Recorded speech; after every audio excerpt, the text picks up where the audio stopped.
بسم الله الحمد لله والصلاة والسلام على رسول الله صلى الله تعالى عليه وسلم. ربنا أرنا الحق حقا وارزقنا اتباعه وأرنا الباطل باطلا وارزقنا اجتنابه. ربنا آتنا في الدنيا حسنة وفي الآخرة حسنة وقنا عذاب النار. برياني برز وخشوي يستمع أمل خزمات باسي علماء سوء وعلماء آخرتها أبوين قيشنا خزمت أو كلميك أفرمي واعلم أن المأخوذ على العالم ما أن يقوم بالأوامر والنواهي أو كلسر زانيانا أبيها مشا كار كان لسر أو أمر كان بتشاكا ورقري كان لخرابة تشلويك لا فرط تشلويك. وليس عليه أن يكون زاهدا ولا معرضا عن المباحات أو لسري واجبني إلا أبي الزاهد بيواز لهرشي مباح بهن إلا أنه ينبغي أن يتقلل من الدنيا مهما استطاع. شن بتواني كم كاتو للدنيا بشي دنيا لأنه ليس كل جسم يقبل التقليل فإن الناس يتفاوتون. همو جسمي قابل أولني بكمي الرازي بيت وقبول كمي بكا بلكو مروفكان متفاوتا أنواع جوري تيايا وبهما شوازج أو عالمان أنواع جوري انتيايا. هل لم يجو عالمان يكون شاء قرسير كان عالمي زور دولمنت هي عالمي فقير وهجار هي كسي شوكو إمام الرازي خوالي بالرازي أفرمي جاري وهبو 50,000 ميواني هاتو إمام الرازي. تصور كان 50,000 ميواني إمام الرازي هاتو. إمام الرازي كلو زاناني كزوز والدولمند هو. إمام مالك كلو زاناني الدولمند هو. إمام أبو حنيفة يعني يقول لبازرقان الزور دياركاني ناو بغداد وهروها يعني لقل أول مثلا عالمي فقيرش من هي جاري وزن باسي ابن حزم باجين بو كردن. إمام ابن حزم طبعا باوكي سرق وزيران بو بابيري سرق وزيران بو خوي سرق وزيران بو مدة يقدو وازي لسرق وزيراني هنا لأندلسة. كمناقشة كان لقل إمام باجية أفرمي إمام باجي غلطك أكاد. إمام باجي طبعا بيايك مالكي زور فقير الله كروج بمقابلة ابن حزم الله زور هولي عنده هر يك عباي بدني وتي والله غير اشتي خوم اشتي كسل برناك الله عباك او عنده شرب الرؤيا النووي بخنا مجلس قال برانبر ابن حزم كاتك مناقشة كان أفرمشتكي لبير شو الله يوتي داوي لبرن لي كم ابن حزم لبروي نارحتي كان يجيان زوجتي لبير بردومته. الله ابن حزم هستي كرك أمبيا وعالم زور جورا نفسيا نامرتاحة كلاقل أما دانشتو. الله ابن حزم خوي غلطه كي بخوي كرد في داوي لبردن اللي أكم تشك خوش كان يجيان يجزور كاشل لبير إنسان أبنو. أتهرد من هاوتين إذا حالتي كرد إن شاء الله يكم كرد. جاء أول مثلا عالمي زور دولمنت هي زور فقير طبعا كان مختلفا جرينج أويا كإنسان لما سلي علمه داوي لي نكرا يعني داوي لي كرا أمر بتشاكك نهي كالخراب بلان بينوتو إلا أبي الزاهد بإنجا عالمة مرزنية جاري وهي خوي جورا عالمة لطفي زور جوري بسرا أدا رزقي زور زياد أكا كسيشوكو إمام الرازي أفرمي هيج خليفة نبو بيت السر حكمه دا صلاة وهيج أميرك نبو كبيت السر دا صلاة زور مراعاة إمام الرازي نكا لبر زماني هذا همو مراعاة يانك جاء طبعا فيه وتري الرجل العقل فيه عقل الله هرشي فكرة كان بو بس خوان بالرازيليان نخرن هذا شو كإبادة أكل سهر فكرة هي بخرن جهمي ونازانم شيء لو زمان أو هرشي أو قصيد تياكر دويته هالنصاوته لقال أول شيء مثلا أو الدولة من ديو أو حتى إمام الرازي باسي أو أكل كبينش 1000 عبد جاريه هو طبعا السد جاري زماني أمر يوازن بس لأن جنسية كي أصلا إمام الرازي أي بتشي 50,000 كستو أو يبروا 50,000 كس خدمي هو بس خدمة كار بيأكي زور دولة مندو أو بو عالمي كي زور قرش بينما مثلا عالمي زور فقير إشمان هي كبتش حالتي كناني كي دس كوتبه. أو تا سفيان الثوري رحمتي خوي لي أفرمي كان حسن المطعم أخوارني زور باشي أخوارت باشا وكان يقول إن الدابة إذا لم يحسن إليها العلف لم تعمل عليه هم جاري أيود أم أجلا أجر باش ناني نيتي على في باش نيتي إيش باش ناك باش بيديتي إنجا إيشك إمام أحمد رضا رحمة خوي لبي يصبر من خشونة العيش على أمر عظيم. إمام أحمد سفيان الثوري أوهبو إمام أحمد زهر آرامي أقل سنة راحتي كان الجيان والطباع تتفاوت، طبيعة كان متفاوت. تا إمام أحمد رضا رحمة خوي لبي أفرمي هيج الروجك اشتي بياني نبو، هيج الروجك اشتي بياني نبو، يعني هر أو ندبو أو رجع خرا ويتبعني شاور الرحمة رب العالمين يكردون. بينما مثلا كسي أو شاب ابن عباس مثلا أبين لنا أصحابه زور دولمن، باش ابن مسعود زور دولمن، أجبيني مثلا أبو ذر غفاري زوز فقير. يعني أنواع متفاوتة، الطباع تتفاوت. ومن صفات علماء الآخرة أن يعلموا أن الدنيا حقيرة. أفرمي هي لصفات علماء آخرة أماك الدنيا بزان كشتيكي ببهاية، وأن الآخرة شريفة، آخرات جاي شرف مندي وقورية أو بريزة، وأنهما كالذرتين، ذرة بمعنى هل أقوم ألان فلانكس دش وابزان وخشكة وأنا خشكي مرد دش لا دوجن، غير دوجن يبيت ذرة العربية وزن بخش قل كردواري ألان دجوانية دش خوي دج لدجوات يعني دجيك ماشا العربي شابو بدوجن وتراوى ذرة، يعني أم دوانا عكسيك الضرر اللي يكتر أدم، الضرر اللي يكتر أدم بيما تراوى الذرة. أفنو بزانه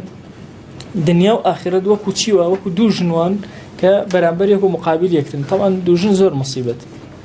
ماشا الله سبحان الله الله أمبيا بحال ما يلبو بلاء أما أويت اللي دسأده، ما يلبو بلاء أويت اللي دسأده. بو يزور زحمته إنسان مثلا تعادل مثلا عدل بتوانه لو نوانا جيبا جيكا جاء فرمي هميشه أو علماء آخر السيريان كوكو دو أفرد باش دو خيزان أجر وتوان أجر بي ببناء أما أو لدسأتش بي ببناء أو لدسأتش بو يهاتون دائما يعني بناء آخرة فهم يؤثرون الآخرة هميشه دسيان قلتوا بآخرته ولا تخالف أفعالهم أقوالهم كرده وكان بيسوي زمان ينبو. أذن أجر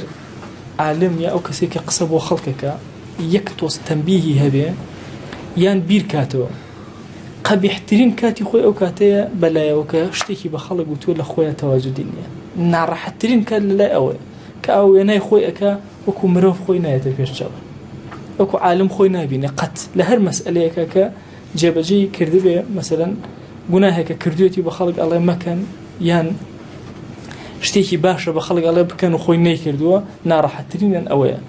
ويكون ميلهم إلى العلم النافع في الآخرة همش ميلي أوان لا يكيب ولا أو علم وكل آخرة سوديان بيرجان ويجتنبون العلوم التي يقل نفعها إثارا لما يعظم نفعه همش علمان كنفع إلى آخرته كم ترشن بلاء كما روي عن شقيق البلخي رحمه الله أنه قال لحاتم لقد صحبتني مدة فماذا تعلمت. شقيق البلخي شكل فيها وقورا كانوا أولي إخوة على الرجب حاتم يودوتي حاتم أو تو مدتك الزورة تولى قال منا آدي شي فيربو. قال 8 مسائل فرمي هشد لتو فيربو أي شقيق شاشتكتشين. أما الأولى فإني نظرت إلى الخلق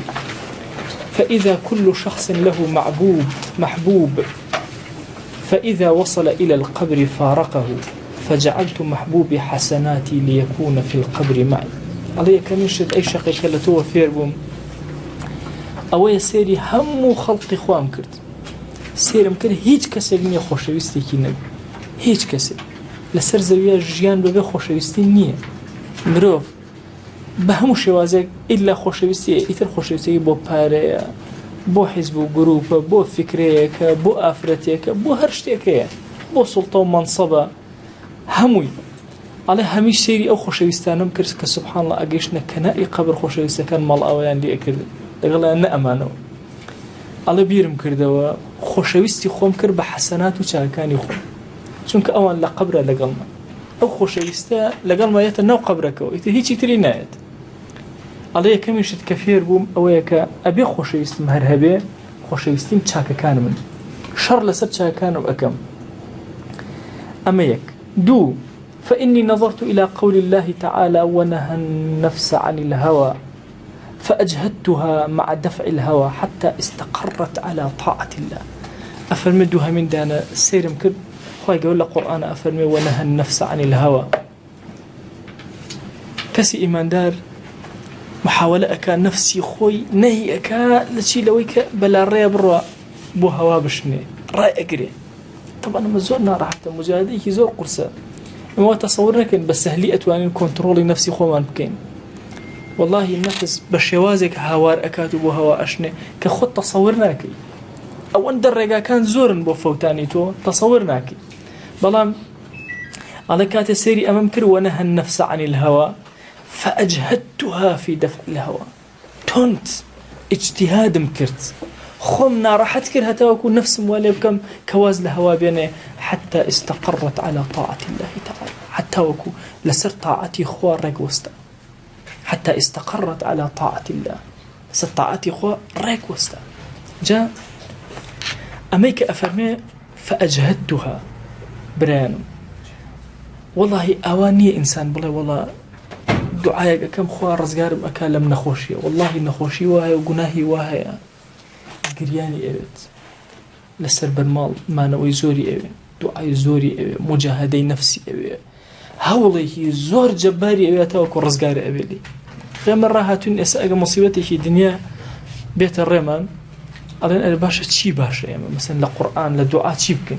ألين كاك بلا لا إله إلا أنت سبحانك إني كنت من الظالمين أقل لنا سكي حوتا بيت ديرو إيوه تصورك كان يونس أو دعاء تنهاب وأخيرا لنا سكي حوتا كايا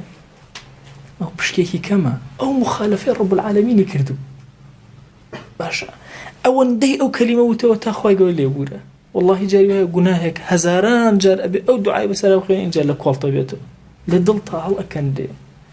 استئم هر يعني أم حياتك كميك خومان هيا عندي قناه هيا بيشتر كردو تأسن نايكي أزاني مجاهدة كردو وحاول دعوة دعاة كردو خيرك بود كردو تكرم رزقاري بولي عندي شيء أسل الرمان أي كين بلام لا حول ينبو شار أسل عندي كين لمو دواية الرمان تصورك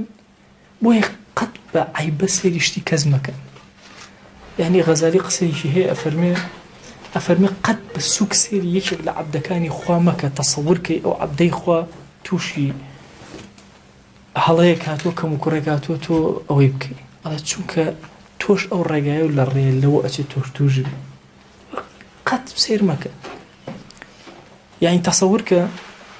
جاري وها جناه كارتو بالطبيعات ها نعم العبد صهيب لو لم يخف الله لم يعصي حديثك في غمري خاص الله عليه وسلم فرمي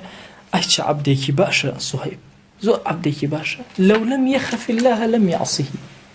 جناه لنا أن تقيزون بقول لخرجنا ترسى جناه هناك سبحان الله صهيب زور عظيم بو لو لم يخف الله لم يعصيه ديتو سيرك كسيك أصلا طبيعتي أبو شوازي جاري وها لعين جناهك كخوي زور لا بيزرا والنجدة إلى بردن تصورك بوي قد إما لنوان أو سيشتن كردو مانا نجات مان بوا استل مجاهدان بو چارە سەر لەوەی ئایندە ئەبێ زۆر بترسین چونکە لەوەی تووشێ بی ئەوەندە بە شێوازی وەها تووشێ تەسەور ناکەی یعنی جاری وا هەبووە کەسێک داستانی خۆی بۆ جێڕامەتەوە واللهی ماوەسا من ئەبەو شێوازە بووم بەو شێوازە بووم ئەسڵەن گاڵتەم بە خەڵکی کاتەوە وتیانە وەڵای کەوتۆتە عەشقی ئافرەتێکەوە ئەمانە تون باش ئافرەت کەی بەهی ئەوەیە من بکەومە عەشقی یعنی چی ئافرەت هەر حیسابی بۆ ناکەم ئەو کەچی ئێستا ئەو سێرەکەم نانم پێ ناخورێ لەبەرەوەی ئافرەتە پشتی تێکردم ئەی وەڵا دنیام لێ ئاڵۆز بوو جارێک مامۆستایەکی ئاینی چووم بۆ داوای کچێک هاتەوە دەیادایە تو وەڵای فڵای داوتێت تی بەخوا بە گەنجی زۆرم وتێت تو بابا ئەو کچە چی نەیانداتێ بڕۆ بۆ دانێترە ئێستا خۆف خەریکە داریەوە یعنی خەریکە ئەمە داری دنیایی واز ناوو شتێکێرەوە ئاجا ئینسان وا تەسەوور نەکا بڵێ وەڵا يعني خوم كنترول كده أو شتانا هاد لمن ناوشته والله جاي إنسان شتيكي زور بلا وقيزون سبحان الله أكيد الدعوة كيو أو نمونيك خوشويسي سلطة استا توك خوشويسي سلطة لإستا مثلا سلطة منية خوشويسي شنبوي هذا بشو عالم بشرة كده السلطة شيد بوا بەس ناکاتێ لۆچی خۆت تووشی و حاڵەتە بی ئایا ئەو کاتە تۆ ڕەئیت چی ئەبێ ئایا تۆ ژووک ئەوان ناکەی زۆر شتی تر لە دنیاە سوبحان الله ئەبێ زۆر ئاگامان لێ کەسێک ئەبینی زۆر چروک و ڕەزیلە باشەوە کەبرە بۆ ئەوە چروکە والله ئەگە من پارەم ئەبێ کە پارەتە بێ وەکو ئەو لێ باش ئیبتیلاکان زۆر قورسن لەبەرەوە قەت ئەوە نەکەن بە سووکی سەیری بەرامبەرەکان نەکەن والله ئەو قاعیدەیەکە هەرچ کەسێک هەر موسڵمانێک لەسەر صیفەتێک بە سووک تەماشا کرد خۆ تووشێبی ئەزانی شتێکی معنەوی هەیە لە نەقڵی گوناهە ئەبێ زۆر ئاگەمان لێ فڵان کەس بەخوا کاکە غەڵەتێکی کرد لە وتارەکەیە بەیانی خۆ ڕێگعانی غەڵەتەکەیتەوە حەزەکەم بزان قەت ئەبێ دائیمە نەزەریەکی ترمان هەبێ بەرامبەر ئەو مرۆڤانەی کە لە دەوروبەرمان تووشی گوناه بوون بۆیە غەزالی فەرمووی ئەگەر یەکێک دوێنی گوناهێکی ئەکرد و ئەشیزانی ئەو گوناهە ئەکا ئەڵێ پێی مەڵ غیبەتیشی مەکەن بێدەنگەی لێک ئەڵێ ئەی ژووکو تۆ وایە لەو ئەچێ لە مجاهدا بێ لای خوا ئەو گوناهە بە جیهاد بۆ ئەنووسرێ چونکە ئەو جیهادی نەفسی خۆی ئەکا فەئەجهەدتوها هەوڵی لەگەڵا ئەدا ئەوە بە ڕەتبە بۆ ئەنووسرێ گوناهەکە ئەکا لە محاولەی ئیسلاحایە بەخێر بۆ ئەنووسرێ ئەفەرمێ زۆر ئەوەی مەکە لێگەڕێ خۆشت هەزاران شتی ئاوات هەیە لە محاولای ئێمە کێمان هەیە هەمیشە بیر نەکاتەوە غیبەتمان کردو کۆنتڕۆڵی غیبەتمان کەین نەزەرمان کردو کۆنتڕۆڵی نەزەرمان کەین سونەتمان نەکردو کۆنتڕۆڵی سونەت کەین جێبەجێکەین هەزاران شتی ئەوهامان هەیە بۆیە ئەبێ زۆر بە وریایی تەعامل ئەمەی قسەی کە حاتم بە شەقیقی ئەفەرمێ لێتەوە فێربووم زۆر گەورەیە فأجهدتها على دفع الهوى تاكوي حتى استقرت على طاعة الله والله أم نفس طبيعتي آوايا زوري لبك زوري لبك زوري لبك لسر استقرارك لسر طاعتي إخوة يتروازين يعني تو دقت أدي پیاو باشە بۆ ئەڵێ 40 ساڵی ڕێک شەو نوێژم کردو بە بێت چێژ مجاهدەم کردو شەو نوێژم حیل ئیسفادەم لێ نەکرد دوای ئەوە 40 ساڵ لە پەنە شەو نوێژە ئیسراحەتم کرد ئارامیم لەوا دەستکەوتو یعنی ئێستا تۆ وەرە تاقیکەرە بزان ئولفەتی ئینسان بۆ مەسەلەن ئەو حەدیثە ئەفەرمێ هەر کەسێک 40 الله ئەکبەری تەحەڕم لەگەڵ ئیماما بێ کاتی ئیمام ئەڵێ الله ئەکبەر ئەو حازر بێ لە 40 دانەیە خوا زەمانەتی مەسەلەی ئەداتێ لە نیفاق پارێزراو ئەبێ لە ئاگری دۆزەخیش پارێزراون بۆ 40 والله بە 40 ڕۆژ طبیعەتی ئینسان هەموو تەباعی ئەگۆڕێ بۆیە هەموو وەختی خۆیان چلیان کێشاوە طبیعەتیان هەمووی ئەگۆڕێ وەرە تۆ هەر شتێکە بینی سەیریکە نەزەری لێ بکە هەر ئافرەتێکە بینی نەزەرکە والله جاری وا هەیە ئافرەتیش نییە لە خۆتەوە لا ئەکەیتەوە باشە هەر شتێکی سوورە بینی لێەوە ئەوە ملێکە ئەسوڕێ باشە نەوەڵا ئەم جارە وەرە بەعکسەوە هەر ئافرەتێکە بینی چاو بگرە سیر مەکە بڕواکە خوشکی خۆت بینی چاو ئەگری سەیر ناکە مەگەر بانگێکە هەستکەی ئەوە خوشکرد يعني طبائع أو هاي حتى استقرت على طاعة الله الأخيرة زور نهيد ليكر راوست كراوست أيت الطوع أرامكري بس هتاوك أو دقيقة راوست تو أبي مدافعة كي لقب نفسها خود ما نكي لقبها تو بير كانوا ما هش صال بياويكي زور قوري وكو حاتم لقب بياويكي قورت الله خوي وكو شقيق بوا أو شكل فائدة كان ككردويتي سيها من دانا فإني رأيت كل من معه شيء له قيمة عنده يحفظ على بسير ممكن هاد كشتيكي بنرخي بيبي أي باريز هاي شكل إما إستا قلم يجي كم جارة كره نوكا كي جواني لك أبوي جوان بنوسي راكو هم جار سري قلمك أنتو دوای دو سێ ڕۆژ تااقەتی نیە سەری قەڵەوەکە بنێتەوە باشە چونکە قیمەتەکەی لای کەمە بێتەوە سیارێکی تازە ماتۆڕێکی تازە ئەکەڕن باشە وەڵی بەحاڵ خشکەیەکی تێکە سەعاتی غەیری ئەیسڕی دوای قوڕ چڵپەوەی گرێ تااقەتە لێ سەیریکەی باشە هەرچی شتێک بە قیمەت بێ ئینسان ئەی پارێزێ کێ هەیە پارە نەپارێزێ باشە هەموو ئەی پارێزی بۆ چونکە قیمەتی هەیە چه ئافرەتێکی ئاڵتون نەپارێزێ باشە بڕواکە ئەی پارێزێ سەیری ئەکە ئەی خاتۆ شوێ خۆ ڕێکی ئەخا بۆ چونکە بەلایەوە زۆر بە قیمەت طبیعەتی ئینسان مناڵی بچووکتان بینیوە جاری وای هەڵماتێکی بچوو چونکە بەلایەوە بە قەدرە ئەی خاتی گیرفانی خۆی ئەوە ئەکە ئادەی لێ ئەسەنی حتا لێ ئەسەنی دیقەکە نایدا بۆ چونکە بەلایەوە زۆر بە قیمەت زۆر حورمەتی هەیە ئەڵێ خەڵکم بینی هەرچی شتێ بەلایەنەوە بە قیمەت بوو ئەیان پاراست ئەڵێ ثم نظرت في قوله سبحانه وتعالى إن جسري أموتي إخوانك ما عندكم ينفد وما عند الله باق. أو إلا إخوة أنا هم طوابه بس أو أمانتك الله إخوة. قال فكلما وقع معي شيء له قيمة وجهته إليه ليبقى لي عنده. قال هرشيم دسكوت قيمته أما بخوة هو إلا لا أبارز راوي سوك حزب بارسنك هرشيش تبقى قيمة ولا لا أم بخشي بوي لا إخوة يقولوا بمنته سوك أو لا إخوة طوابه بس لا إخوة أمانته بيغمريان صلى الله عليه وسلم فلما ركتان شي لك وتيان هاوي من بخشي تنها راني كيما تنها دستي كيما لكن راني بشي سر دست شكا بيغمري خواه صلى الله عليه وسلم حزي لا شاني مر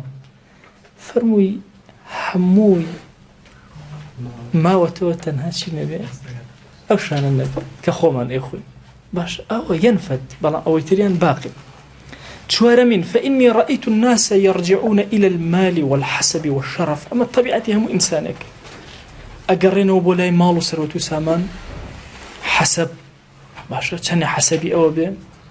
بقوة بباوبا بيري كالبياون أو والشرف وكرامتي چنك برزة وليست بشيء أما هيجنيك خلق بوي أقرته فنظرت في قوله تعالى قول الله تعالى سيدي أمقصي إخوة قولهم كرت شاهم تيبري إن أكرمكم عند الله أتقاكم لا إخوة برسترين لإيوة أتقاكم بتقوى ترين تانا فعملت في التقوى لأكون عنده كريم هولم دا تقوى جيبجيكم نبوي لا إخوة برزبن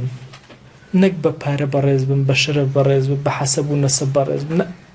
بتقوى لا إخوة برزبن شوكا هرسي أو اشتانا مثلا مال حسب شرف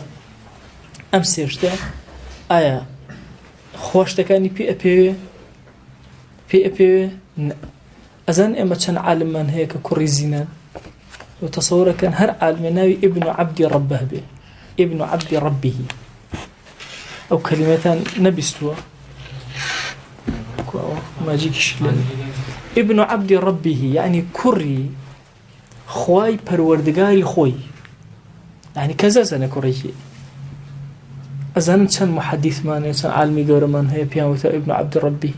هيك حسب ولا سبيكيان وأولادي زيناجو بلانبونا عالمي زور قول باش ابن عبد ربه أو معنى يادا باش ديك شي سيركي زانايكي زور قورش بهاداريش درسو بياوكي خواناسي قول درسو خزمتكاريكي حديث درسو مثلا باش أما بحسبي ونسبيكي أم كابرايا ويلك اللي بيشاي خواب كوي نخير باش لبيشاي مرافا كان أكوي بس أي لبيشاي خواب أكوي جا باشا لبردم رب العالمين إنسان ببرر سير بكري دي بهم مخلوقات ببرر سير بكري شو مشكلتي بويا زور كان أبيني كسيك دروني زور آرام هم عالم برانبري خراب أو خريجي كاري خويتي ما وصيك أبو مسلمانك لزماني تقريبا كوتاين وتكانا خلقي مسلمان زور الزميانك حدي بدر زميانك من مجرباكم أبين دعاء خيري وكل بيوتيكي لقلباكم هو روجك مسلمانك موت أم يبس مسلو مسلمان با برا روتي بو يوتشي كاكاش مسريكي لي مسلمانك أو إثر كروتي بابا ودزا كاك دز دي برا قلت شيء وسري من لبر بيوتي لقلباكم هو اسم سري لي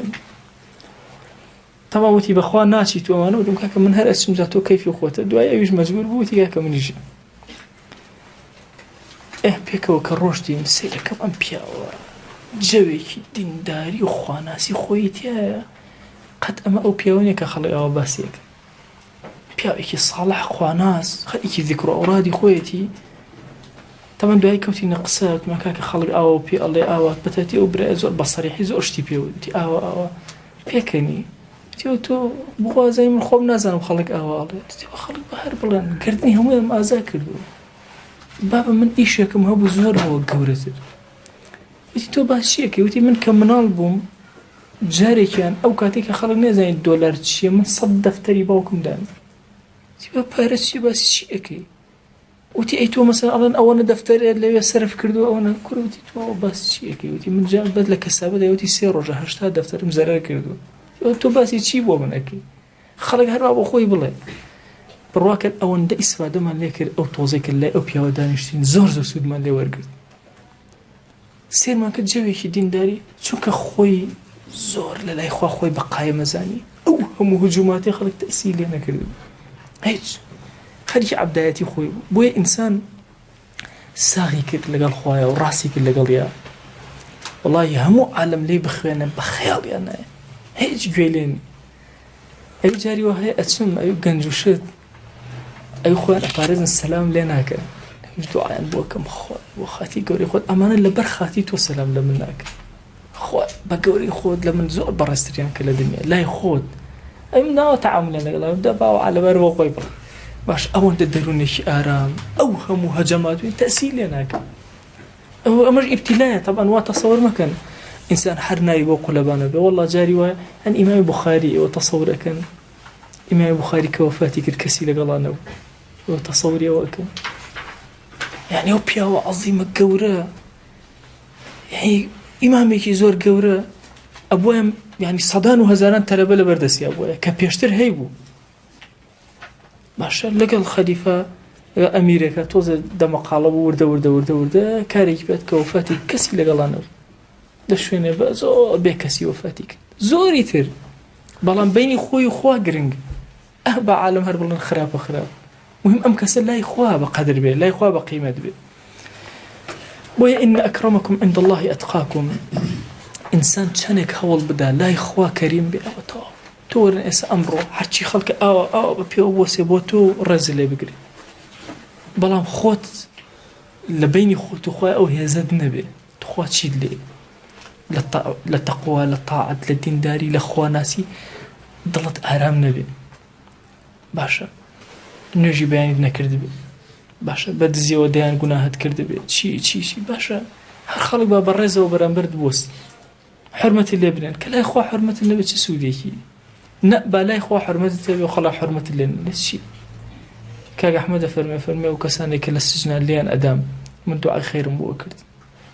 ئەوە نازانن و بزانن لە من ئەدەن تێناگە ئەسە ئەو ئازانە عەبدایەتی ئەکا کە لە من ئەدە چوزانێ بۆیە ئەم نەظەریەیە کە ئینسان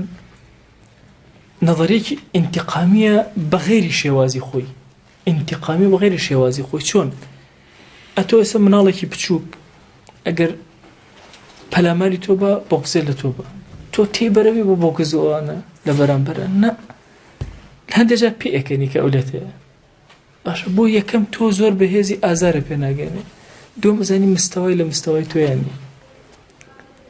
بەڵکو لەوە چێ دەستبێنی بەسەری هەنێ ئامۆژگاری بکەی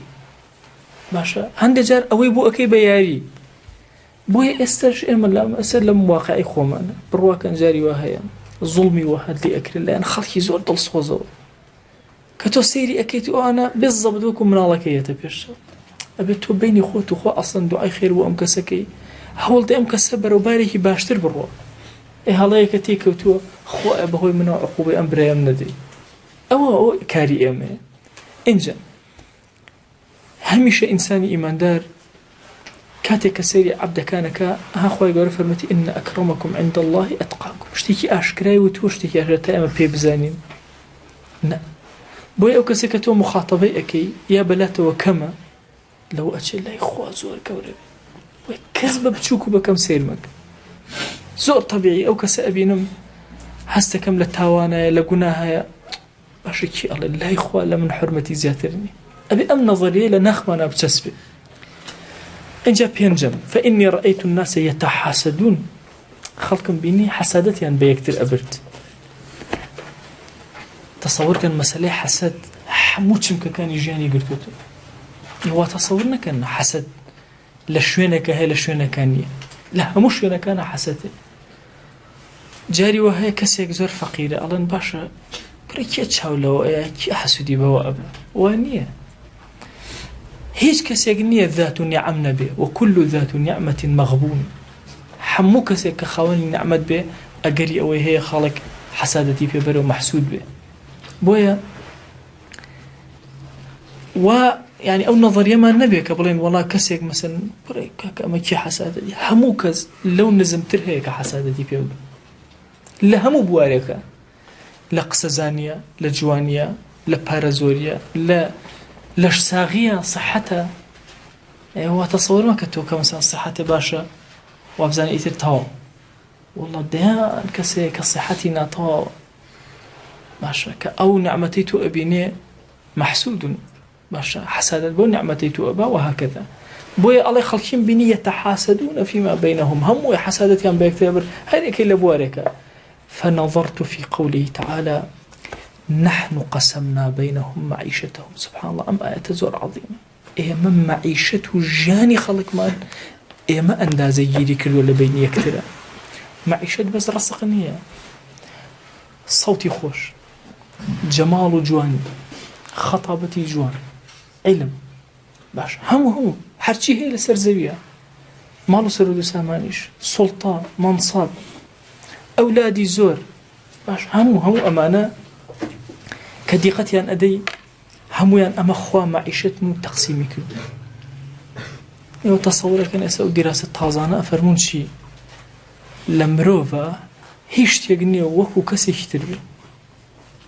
یعنی تەسەوورەکەن هیچ دەمارێک نییە لەم دەمارە تۆ خودی ئەم دەمارە وەکو هی من یەک مرۆڤ لەسەر زەویانە لە لایشی تر بشێ هەمووشی وەکو یەک باشە متشابهن وغير متشابه ئەڵێ یەکن و یەکیش نین هەمووی پێکەوە باشە دەی ئەم تەقسیماتی مەعیشەتەی حەیات لە هەموو مادیات و معنەویات خۆی گەورە کردوێتی وكم قسمنا بينهم معيشتهم نحن قسمنا بينهم معيشتهم أفرمي فتركت الحسد لحسادتي أنا بخلي ما دام خوي تقسيمي كرد به هیچ پێویست ناکە حەسادت بە هیچ کەسێ برم اینجا حەسادات وتصور مەکەن بڵێن وەڵا حەسادت ئێمە بەس لە ماڵ و سەرۆت و سامانە والله لە هەموو شتێکە حەسادت یعنی کە باسی مەعیشەتەکەین لە هەموو بوارەکانە لە هەموو بوارەکانە حەسادت هەیە بۆی ئەفەرمێ فتركت الحسد باشە وازم لە حەسەد هێنا بۆی ئەو شتم لەگەڵ خەڵکان نەمێنێ ئەم شتە ئەڵێ شەقیق ئەمە لە تۆ فێر بووم أما السادسة ششمين كلته في الروم رأيتهم يتعادون سيرم كدو جنات يكتركن يك غيبتني لمسر زويا باشخانكي حسد نبي هذا كم زين يك غيبتني لمسر زويا باشخانكي شي نبي حسد نبي تو مثلا الله والله يكاك فلان كاس فلان جناهي هي تقول طبيعتي بدلني طبيعتي أوان كيشو تو لقل طبيعتي يعني حزك مزا التوي بالطبيعتي يشتكي تري بشكين كبرامبري تو واستاوت همو إنسان كان أوها بويا همو كسي كغيبتي كسي كي تركد لسيري غيبتك أمك برو باشخاني أو غيبتي سير كبزان أو دوانا لتشيا حسد للنيواني أنا هي وتنافس يعني ألو نقطة دوكان لبرامبري كواسون أو حسد يقوى أكا لمروف كتوشي غيبتي براكي أكا إنجا عداوة إما واتصورنا كي بلين إما مروفين عدو نين أو باش السبوعية كلا إنسانة هي باش الدرندية كلا إنسانة هي هيش تيجي بينا قاتو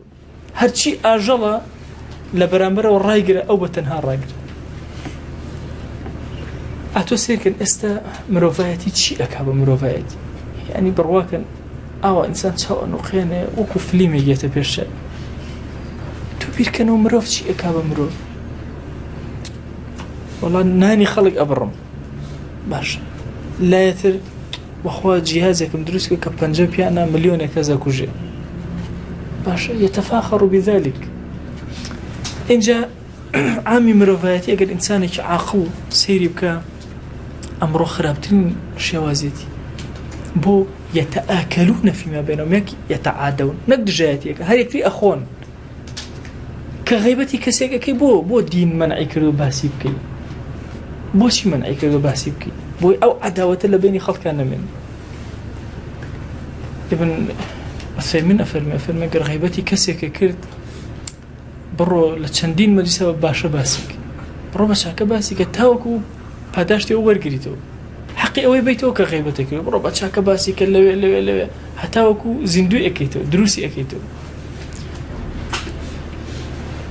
أو حسدك لناخا هايو أتشتا بابي اشتروك أكاتا عداوة دجمنايتي زوزو خطر برواكن جنو ميردك بيكو لو تصوركن حساد اللي قلقي شاء كانوا معاودش أكن باش دجمناتي يكتريش أكن شون هريكي كان بشكي مالك طبعا رك شون دولتك شون قيادة وسيادة رك أو أفرتيه فلانش بدز أو بي أو بدز أو بي أو بدز أو بي أبيو كنا هلا بردام شر باش عداوتي يكتر كان جاري أفرتك بيني غيبتي مردكيك لو تصورك موشي غيبتيك خوش زوري شو خوش باش تنافس لبيني أنا دروس كل سر مسألة أو اشتباسك لوي حولش كان دني يكتر بس مروفايته كان خطره جنومي دي لقل يكتر أبو شواز التعامل جاري وهي منالك لقل باكيا غيبتي باكيك وتصورك كان يشكل غيبتك أنية لقل باكيا توشي كشيب وغيري أو غيبتك إيك غيري أو معاداتك لقل باكيا اشتهتر هي لباشخانة وتنافسك لنواني أنا هي لسه مسألة وزور لا يعني الرفيق لقل رفيقة زور طبيعي أو أروي جاري وهي هر هسي جناكي تو بوشي لخوته ورقة لفلانكس والله بقر لشتك له نعمة محسود نعمتك يك جيجي حسد اللوا هاي لتوانية أو توكالي أو أفرم بيني مخلق دجمناتي أكن سيري أمام كرت أم آية بيروزيك أفرم إن الشيطان لكم عدو فاتخذوه عدوا الشيطان بو دجمنا كربي كان دجمني خوتان فتركت عداوته وأزم لدجمناتي خلق ينا واتخذت الشيطان وحده عدوا برامر بالشيطان واستامو براك برامر بالشيطان بوسيتو لهم مجلسك قد برامر بإنسان هجناك نفر جوانك بيا شيطان أتيلم ريو بخشتن بدي أعوذ بالله منك هش طبيعي أبيتو شكتو شريت له هي ليو مثلا نفرق واستاو أو هرشلتو أكا توشاوا أكي هرشل لمناكي لبشتيو الشيطان أتبر لريو أوكي يا شارتك بزان نايك ما أجر بزان أو هرشلنا قرب بتشاكا بوشك تنافسك لنيوان مروفا ودرسو بوكيو مروفو الشيطان إتر الشر مروف لقى الشيطان كان حوتمين رأيتهم يذلون أنفسهم في طلب الرزق الله والله إنسان كانوا بني سبحان الله نفسي خويا زليل أكل نفسي عزيزا لبنا الرزق يعني سبحان الله حشت يقنية وكو مسائل رزق إنسان أما دبي جبلتي إنسان زور سيرة يعني بو رزق خوي زور زليلك أتو سيري همو أجلك أنك يك أجلني بو رزق خوي زليلك حزا كمزان غير إنسان ميرو ليك تنبيني وسوالك تأسى بيني تاني شولك تنبيني أرى ما قاعد تبين السؤال كار نيه باشا يعني تبير كروا هرشي أميك لسر زوياه هي لهم جورا كاني أجل يكداني أني سؤال كريتي أبي مروفن إذن بالرؤى كان جنوك سؤال كرينيه باشا أي باشا الملائكة سؤال كر هي باشا لبشي علوي لبشي سفلي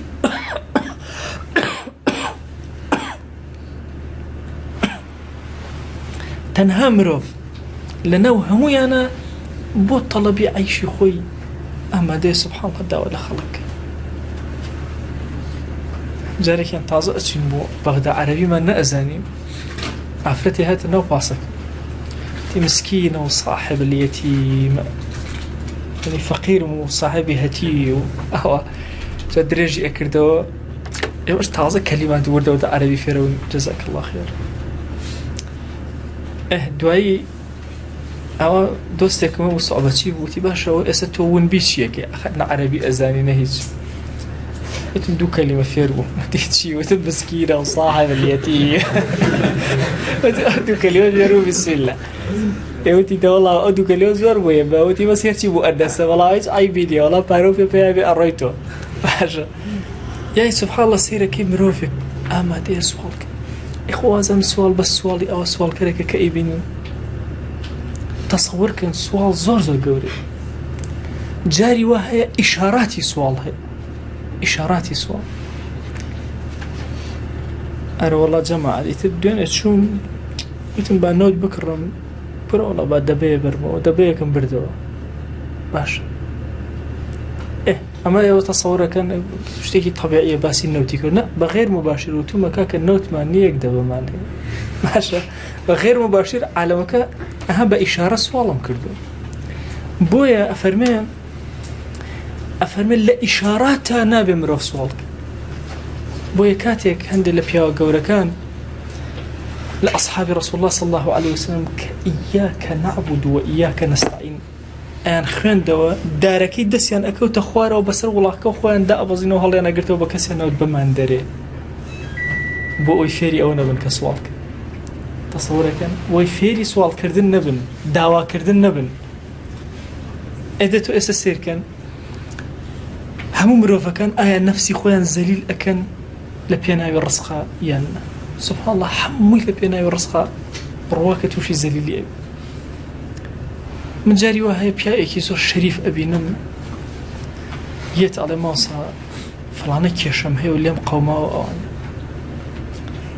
طبعا كأيلات همو جاري أعود أخوائي وخاتي قوري خود الرويدة موساي أم بياو بارز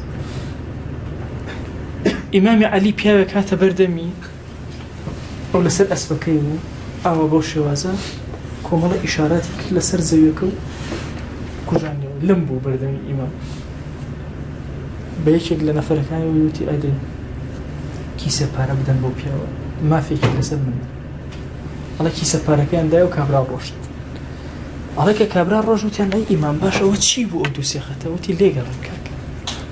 أو آوي دموچاوي خوي باراس آوي دموچاوي منيشي باراس مني إحراز نكر بوي داوام ليبكا خوشي إحراز نكر بهيما يكتيقيانو كأم بياو زور فقير أو بياوكي زور شريفة نيتواني بزمان بيالي خو مروفكان طبيعي حاجيان بيكتر أبيت هيج مروفكني حاجة بيكتر نبي زور طبيعي لحاجة قرزة بي لحاجة فرزة بي حاجيان بيكتر أبي بلام يذلون أنفسهم أما خطر خود زليل كي لبيناوي أو يشتك الدسكير باري سروت السمان يشتك لو بابت الدسكير جاء فرمي بينيم خلق كان نفسي خوان زليل أكل لبيناوي رزقه بدسينا رزقها سيري أمر شمكر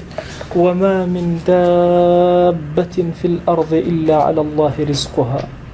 هيج دابة يعني شي ما يدب على الأرض حتى بسر زوياور همي على الله رزقه رزقك لسر رب العالمين ما من دابة هيج دابة يقنية بسر أمزويا بروا لسر خوايا رزقي بقى الله كاتك أمام خيان دوا فاشتغلت بما له علي وتركت ما لي عنده واسم لو هنا لو شتيه من الله خوايا هل أمداتي قابل ما فكم نافوتي أكو أوهم مشتي لسر زويا أمداتي بلام خم مشغول كربوشتي خوا كلا لاي منا كأبي جيب جيكم يتر مشغولي أو بوم أمزانيك أو همشتكم وكفايتك أو أبين جاري وهي دوكاز لبازارة هر دوكان وكو يك خوان مانو أكم واجبش لسر خوان مانوك يكي كان سيرك الله والله ما صار رزق سوار جال لكردية الله رزقي سوار يعني يتر ناوسي أو الرأك مش بدواء ماشا هو الله رزقي سوار الله رزق مسوارة ما وصى أو أنا أم بيادة أو سوار بوي درجة مش بشويني ماشا هر دو كان زور خوان هلاكا سبحان الله يكان شتي كمي دسي يكان زوري دسك زور كان أميان الله بخوا أولا بروي أو شتي ينجاري وإنسان له كاكا فلان كذا عقلي نبو أخباش بار زوره بشوار زيليا وبكريا كوركا كم شتى بدس خويني خو عقلي نبو أو نبي خوش بعقلي خو كريباتي خو إرشادي كردوي والله لما سلي رزقه هر أو ندهي تويك خواردوت أو يترهي توني جارك لحجرة دانشتبون دوستك ما نبو أحمد صوفي تيكي زو جوان الرازان دو ترتيبي كردو أنا الله ترتيبي كردو جاجات تيكي أو سركشي دا آخره نوعه أو ترتيبي كردو أو رأي قرتو أمانات أمر رزقته سيري أي خويا من لكيو أو أنا جاي ما حجك ما ندور ولا شو نتروهاتبو أو قرتبوي أمر رزق والله دكتور حسن يكسر لدى سفران وخوار ديوتي وغار رزقي توداو قانو ولا يدم يشتى رزقي أو نو بويا الرزق كامي أوي كلا سكتايا كتيري بي أخوي ئەم شێوازەی کە ئەمڕۆ ئێمە ئەیبینین ئەمە ڕسق نییە. ئێستا ئێمە هەمومان کرێچین. ئەمڕۆ غەرب هەد مرۆڤایەتیان کرد بە کرێچی. وەکو نورسی فەرمێ مرۆڤایەتی ئێستا لەژێر کرێیەکی زۆر ناڕەحەتە ئەناڵێ. کێ زۆر دەوڵەمەندە بێنە بزانن کرێچی نییە؟ یەک کەس نییە کرێچی نییە. کرێچی چیت؟ وەڵا ئاسیا، ئەی تۆ فاسلینگ، ئەی تۆ سانە، ئەی تۆ کۆڕێک، ئەی تۆ نازان ئەی کارەبا، ئەی ئاو، ئەی ئەزان بە هەموو بارەکانە کرێچی ئاو تۆقیان ناوی. ئەوەش نییە بەس فەقیری گرت بێتەوە، دەوڵەمەند و فەقیری. ئێمە ئێستا شەڕی چی ئەکەین؟ شەڕی ڕسق ناکەین خۆ ئێمە لە بازاڕە. ئەزان شەڕی بەس ئەوەکەن کرێکان بن هەچی تر. ئەگەرنا ئەو باشە ئەنی ئێستا ئێمە بە تەسەووری خۆتان بیرکەنەوە لەم واقعەی کە ئێستا ئێمەی تێین. ئێمە خۆی گەورە زۆر شتی پێ عەتا کردوین، زۆر شتی پێ عەتا کردوین. دەوەرن لەناو ئەم هەموو شتە زۆرەی کە خوا پێ عەتا کردوین هێشتا چاومان برسیە، هێشتا حاجەکانی ژیانمان جێبەجێ ناکرد. بۆ چونکە یەکسەر کافر زانوێتی چی بکە بۆ ئەوی مرۆڤایەتی فەوتێنێ. ئەوەندە حاجیاتی دروست کردووە تۆ فریان ناکەی، فریان ناکەوی. ئەی بیرکەرەوە ئەگەر تۆ لە لادەیەکا بی تەنها تەنەکەی نەوتە پێویست بێ، باشە تەنەکەی نەوت پێیاکەیت و دائەساکەیت و تەواو. بەس ئایا ئەمڕۆ تۆ بەچی ڕزگارت ئەوێ؟ هەر پەلامار ئەدەی پارە کۆ ئەەکەیتەوە فریاش ناکەوێت. ێ باشە چەندێکی خواردووە وەرن بەس معدلات حساب بکەن بزان لە 102 خەڵگەی خوا تەسەوورەکەن لە 102 هەر ئەوەندێ ئەگەر بخورێ بچێتە ناو گەدەوە. ئیتر ئەوی تری هەمووی ساحب کرێکان ئەیبەن هەندێشتی دیکۆراتی ژیانیش ئەیکوژن. بۆیە فەرمێ کاتێک کە سەیری ئەمەم کرد هیچ دابەیەک نییە بەسەر زەویە بڕە ڕسەکەی لە لای خوا گیانە. ئیتر بن بۆ خۆم مەشغوڵکەم بە ڕسقی خۆمەوە، مێشکم فکرم ئەتۆ وەرن بەس سەیری مەجالیسی ئێمەکەن بزانم مەجالیسی ئێمە مەجالیسی چی. بڕواکە مجاری وە هەیە میوانم مێت ئاوە دوایی لە لایەکەوە سێرەکەم سوچێکی مەجلیسەوە ئێمە خەریکی چین هەموومان معاشەکە نهاتوە بەخوا دانێتریە نازانم چی هەموو مێشکی مەژۆڵە کاکە بیرەکەمە هەمووی بە دیار شتێکی مەزمونەوە خۆی کێشە بۆ خۆ دروستەکە زەمانەتی لای خۆ. ئەی ماسە لای حکومەتی هەرێم هیچ زەمانەتی نی باشە بەس لای خوا جەل جەلالوهو وەڵڵاهی کولی زەمانەتی هەیە. چونکە ڕزقی تۆ مسۆگەرە وما من دابة في الأرض إلا على الله رزقها. ڕزقەکەی لەسەر خوایە لەسەر خوا سبحان الله كأنما استغفر الله ئەگەر ئەم کەلیمە ناشرین بێ وەکو بڵێ واجبە لەسەر خوا باشە على الله على يعني لەسەر خوایە ئەبێ ڕزقی بدە. باشە ئەم کەلیمەیەکی وتوێتی خواگیان خۆی بە خۆی ئەڵێ ئەوە لەسەر منە تاو بێخەم بن إلا على الله رزقه. باش اینجا ئەفەرمێ حاتم ئەڵێ خەریکی ئەو بم کە هی منە کە هی خوایە لەسەر من نەک هی منە لەسەر خوا ئەوە لا ئەوە تاو بسۆگەرە. هەشتمین دانە رأيتهم متوكلين على تجارتهم وصنائعهم وصحة أبدانهم فتوكلت على الله تعالى. على سيرم كر خلق پشتیان بە تیجارەت و بازرگانی بەستووە پشتیان بە سەناعەت و سەنعەتکاری خۆیان بە جەستەی ساغ و تند و تۆڵیان ئەبەمانە پشتیان بەستووە. ئەڵێ منیش پشتم بەخوا بەس جەلە جەلالوهو. هەشتمیندا تەسەوورکەن هیچ مرۆڤێک ئیلا ما ڕەحیم ڕەبی هەمیشە اعتماد لەسەر چی دانێ بە کەسێک ئەڵێ تۆ بۆ ژن ناهێنی باشەمە بۆیەوە باش ئەڵێ وەڵا ماسە مەعاشم باشە يتوكل على چی المال التجارة باشە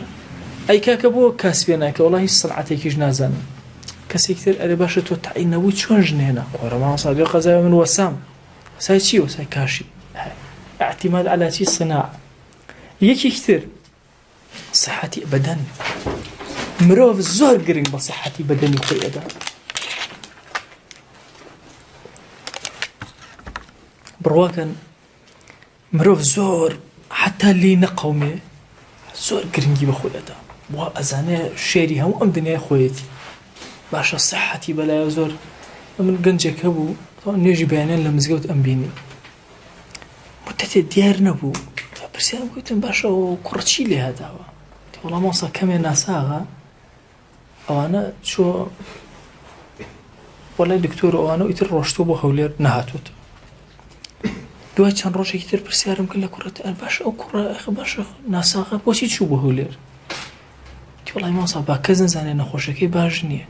چییە نەخۆشەکەی؟ وتی بەخوا ئیتر ماسا نەخۆشەی خراپە بە خۆشەکەی نەزان هەر ئەو برایان هەیەوە.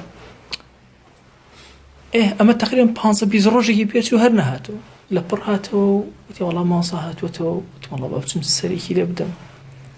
کە چون بڕواکەن چیلکەیەک چۆن ئەبینی ئەو کوڕە قەڵەوەینە سەعیف بوو ئەی بۆ خاتەوە هەر نەمناسیەوە بڕواکە ئەگەر بمبینیە لە شوێنێک ترە تەسەوەر مەکرد لە هەموو عمرمە ئەم کەسم نەبینی ئەوەندە گۆڕە باشە بۆ چەند ڕۆژەکەمە بتۆ بۆ ئاوات لێ هات ئەوە زام چییە؟ وەڵاهی مامۆستا نەخۆشیەکەم گرت و خۆش نازانم چی هەر یەم ئاخە تۆ چی بوو هیچ ئێشێ شتێکەوە؟ وەڵاهی نەوەڵا مامۆستا هەر بڕە قورگەوانە مێشەکات چوون بۆ عەیادە و ئەمانە ئیتر لەو ڕۆژەوە هەر لە خۆوە جیسم ئاوای دوای خزمەکانیوان وتی وەڵاهی مامۆستا ئەم کوڕ تەواو بوو ئیزنیان داوە بەڵام ئیتر هەر دڵخۆشی ئەدەینەوە هیچ نییە و عیلاج و ئەوانە بەس تەواو بوو. دە ڕۆژێکی لە ماڵەوە کەوت تەبەن ئەو جارەی یەکەم کە هاتە ئاوا سەعیب بوو هەڵسایەوە لەبەرم کە ڕۆشتم دوای ئەخیر جارە کە ڕۆشتم سوبحانڵڵا ئەم کوڕە گەنجە جوانە دوو سێ جار ئەیویست هەڵسێتەوە نەی ئەتوانی بەڵام ماڵەوە زۆر دڵیان پێخۆش بوو کە ئەم جوڵەیە کرد ئاوا بەحاڵ ئەلحەمدولیللا مۆسا سیحەتی بەرەو باشە هاتووە ئەو لەبەر جەنابە بەرەکەتی جەناب بوو فەقیرە ئەیویست هەڵسێتەوە ڕووی نەبوو کە ڕاکشاوە تواناشی نییە تۆمەس ئەو جوڵەیەش ناکە ئێستا بە زۆر زۆری لە خۆی کردو لە شەرم و ئینا جوڵەیەکی کرد هەندێک قورئان وانم بەسرە خوێند و هەندێک ذیکر و ئەوراد و یاد خستنەوە و زێرەکەم هیچ ناتوانێت قسەشکە زمانێکی جوان لە زمانیش کەوتووە چەند لەحەزاتێک کۆتایی بە حەیاتیە یعنی ئەم گەنجە جوانە ساغە بۆ ئینسان قەت بە خۆیان نەنازێ سیحەتی خۆت سیر مەکە لەحەزات ئەم ئێوەرە مامۆستایەک میوانە بوو مامۆستا جوامێر کە وەفاتی کردو ئەی مامۆستا لە 20 ڕۆژە ئەی ئەم پیاوە چۆن مۆمێک دانی ئەتوێتەوە تواو ئەی تۆ وەفاتی کردوتەوە ئەی ینی پێنجشەممە ئێمە بینیمان ئەی قسەی خۆشی بۆ کردین پێکەوە دانیشت بووین ئەی پێنجشەممەی دواتر وڵا کەمێ ناساغە لە ماڵەوە کەوتووە چون سەرێکمان لێ لە ماڵەوەمانە هەنێ قسەی خۆشی بۆ کردنی هەر لە ماڵی شو ئەو پێنجشەممەی دواتر وتیان وڵا لە ئێرانە ئەی پێنجشەممەی دواتر چون بە تازێکی ئێسکە پێنجشەممە لە هەم پێنجشەممە یەکمان ئەبینی تەواو تەسەور ناکەی لەبەرەوە برایانم ئینسان زۆر ئەبێ ئاگای لێبێ سەنعەت سەحەتی بەدەن یعنی هەمیشە شتێکە لەو شتانەی کە ئینسان زۆر خۆی پێ ئەنازێ بەڵام هیچ نییە لەحەظات ئەڕوا فتوكلت على الله تعالى أفرمي پشتم بخواي گەورە بەس کە خوای گەورە بەسە لە هەموو شتێک والله پارە و سەرەت و سامان و هیچ لەسەر ئەو جادە کەوتوی بەبێ هیچ شتێک بەس خواتە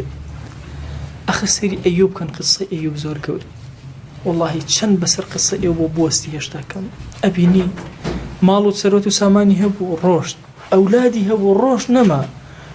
باشە صحەتی هەبوو نەما باشە شخصیەتی هەبوو ئەزانە شخصەتەکە نەما ئەزان وای لێ هات خەڵک دەریان کرد باشە لەناو ئاوایە جێبووە باشە بەرایە تاویەکە لە غەزوەتدانە جا ئەفەرمێ صحەت و ئەوەشی سبحان الله ئەویش نەما هەیە هیچ باش شخصیەتیش نەما بەڵام یەک شتیمە پەیوەندێکە لەگەڵ هەمووی هاتەوە یا نەهاتەوە هەمووی هاتەوە بۆیە فتەوەکەلت على الله قسەیەکی زۆر گەورەیە لە زمانی حاتم دەرئەچێ لە بەرامبەر شەقیقی بەڵخی ئەفەرمێ شەقیقی بەڵخی پێ فەرمووی دەی تۆ هەرچی عیلمی ئەوەڵ و ئاخرە کۆ کردێتەوە لە هەشت کەلی ئیتر هیچ شتێکی تر نییە غێری ئەو هەشت مرۆڤ بەس ئەم هەشتەی هەبێ بەڕاستی ئەتوانێت وەکو مرۆڤ بژی خوای گەورە لە گوناهی هەموو لایەکمان